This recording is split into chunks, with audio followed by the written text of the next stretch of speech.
Bienvenue dans cette nouvelle vidéo et aujourd'hui je fais un bilan de mes 6 ou 7 ans de vie sans sous-vêtements.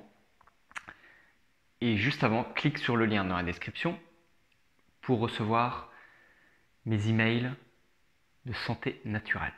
Ok? Alors, je te dis 6 ou 7 ans, c'est approximatif parce que je ne sais plus vraiment combien de temps ça fait en réalité. Le plus important, c'est que je t'en fasse part. D'accord? J'avais déjà fait une vidéo il y a quelques années sur le sujet. Je n'étais qu'au début et je sentais déjà tous les bons bénéfices. Et aujourd'hui, j'ai un peu plus d'expérience. Alors, je ne sais pas si on peut parler vraiment d'expérience dans le domaine puisqu'il n'y a rien à faire en réalité. Il y a juste à retirer le sous-vêtement, slip, caleçon, boxer ou string hein, si tu as envie.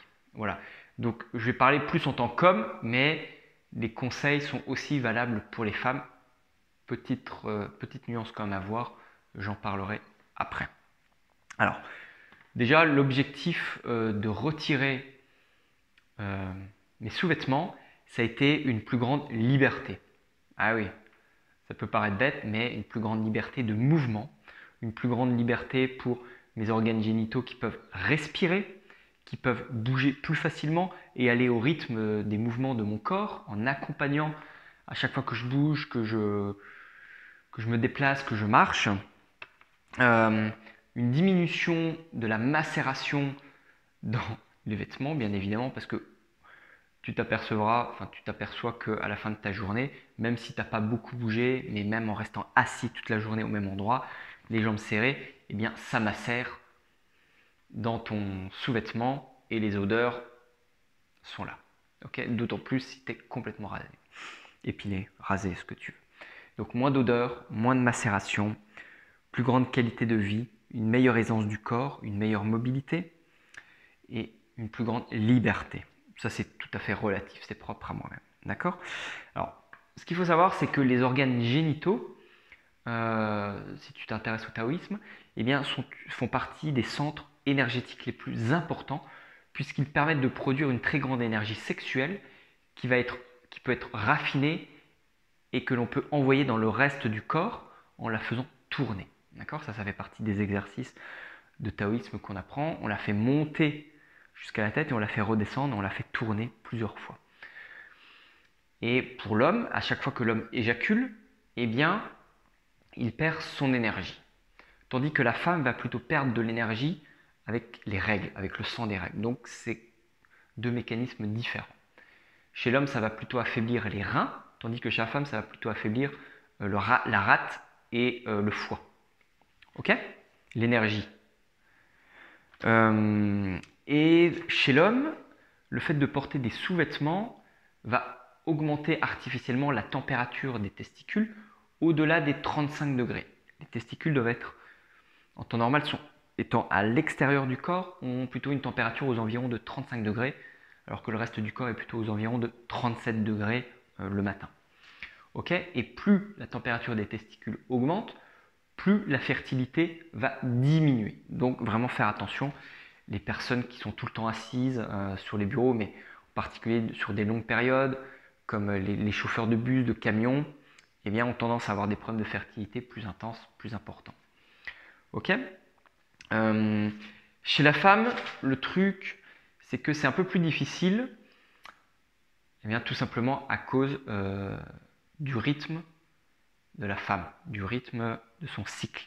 Entre les règles, l'ovulation et les entre-périodes, eh bien, il peut y avoir des petites pertes, pertes de sang, des règles plus ou moins abondantes, il peut y avoir des pertes, des écoulements de glaire cervicale, il peut y avoir un spotting, des petits écoulements de sang, des petits cailloux, etc. Donc, le fait de porter une culotte peut aider à porter des protections et ça évite de tacher complètement tout.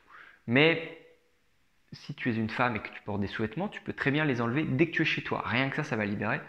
Moi, ma chérie, elle commence à découvrir ça et c'est vrai qu'elle adore. Voilà.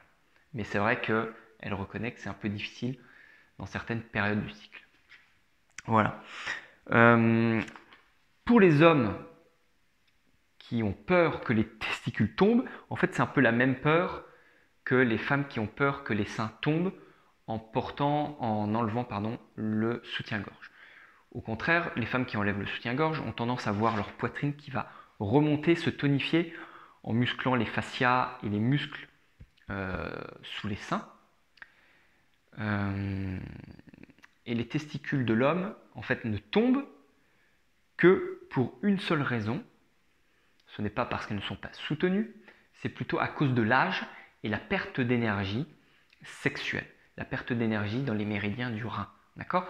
Donc, à force d'utiliser son énergie sexuelle, de ne pas la cultiver et d'éjaculer, on perd l'énergie, enfin l'homme perd l'énergie, son énergie sexuelle, et les testicules ont tendance à non pas être bien fermes, bien remontés, mais à se relâcher. Donc là, j'ai utilisé un mauvais terme, ce n'est pas les testicules qui descendent, c'est la peau des bourses qui est complètement relâchée. Et si tu es un homme, tu peux t'apercevoir que souvent après une éjaculation, quand tu es fatigué, si tu éjacules beaucoup sur des périodes fréquentes, la peau de tes bourses a tendance à tomber. Elle est plus ferme, tandis que si tu te retiens d'éjaculer pendant quelques jours, voire plusieurs semaines, tu vois que la peau de tes bourses est raffermie et les testicules sont bien remontés. Ok ? Donc ça, moi je conseille vraiment de ne plus porter de sous-vêtements. À la limite, un caleçon, c'est pas tout à fait la même chose si tu mets des vêtements amples.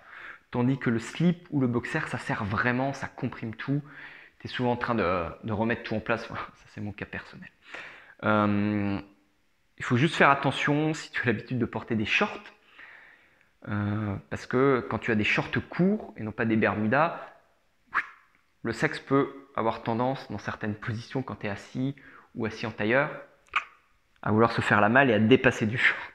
Donc ça, il faut faire attention en fonction de avec qui tu es. Ok, ça c'est un petit conseil.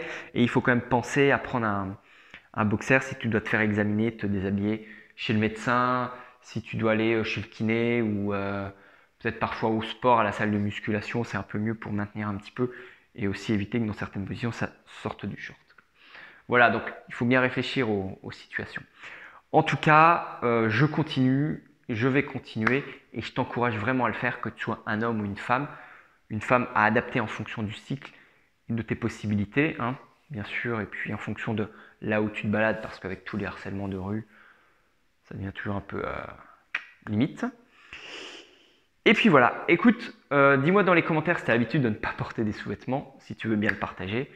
Pouce bleu, abonne-toi, partage la vidéo. Je te dis à bientôt. Ciao.